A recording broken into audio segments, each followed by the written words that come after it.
Child line अधिकारी आक्रमण अभियोग रेस्तोरां शिशु श्रमिक काम करुवा खबर पाई चढ़ऊ करने जाइथिबा बेले आक्रमण रेस्तोरां मालिक चाइल्ड लाइन अधिकारी आक्रमण कर शिशु श्रमिक छड़ाई नेबा परी संगीन अभियोग होईछि। जाजपुर टाउन ललितेश्वर ठारे थिबा एक रेस्तोरां जड़े शिशु श्रमिक काम करुवा खबर पाई चाइल्ड लाइन रो 3 जण सदस्य पहुंची चढ़ऊ करथिले। अधिकारी माने समानक परिचय देइथिले मध्य रेस्तोरां मालिक एवं परिवार सदस्य समानकु दुर्व्यवहार करने सहित मोबाइल छड़ाई नैथिले। ए संक्रांत रे जाजपुर चाइल्ड लाइन सदस्यों पक्षरु जाजपुर थाना रे लिखित अभियोग करा जायछि। पुलिस तदंत आरंभ करिछि। अपर पक्षरे एही घटना को अस्वीकार करिसंती रेस्टोरेंट कर्तृपक्ष।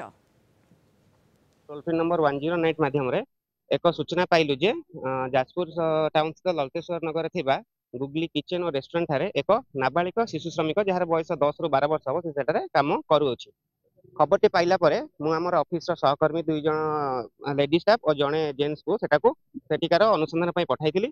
सेमाने सेठी पहुंची देखिथिले जे पिलाटी सेटारे काम करूछि।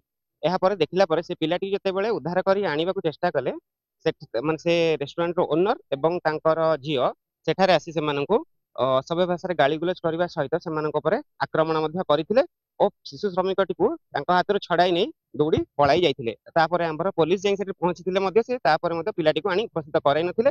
तेणु आंबे थाना रे आसी तांका विरुद्ध रे एफआईआर टी देइचु। हम स्टाफ को परे मरणतक आक्रमण करबा सहित शिशु श्रमिक आईन को अवज्ञा करी गोटे नाबालिका को रखाई काम करुवा विरुद्ध रे दृढ़ कार्यानुष्ठान निया जाऊ बोली आंबे एफआईआर देइचु। नाबालिका सेठी काम करे ना तांकर घर आमरी घर पाखरे ता माँ केउंझर जाइचंती बापा माँ 2 जण 2 दिन पाई छाड़ देकी जाइचंती। से काली जाइतिले तो घरे आज जेहेतु केही नांती से रेस्टोरेंट रे जाइतिले जेहेतु हमर फैमिली मेंबर भलिया से हमर सारे बसी खाउछ। खाई साइला परे ये निजे निजर प्लेट उठेई नै गले। से छुआटा जेहेतु खाउछ तार भी से निजे उठेई नै गले।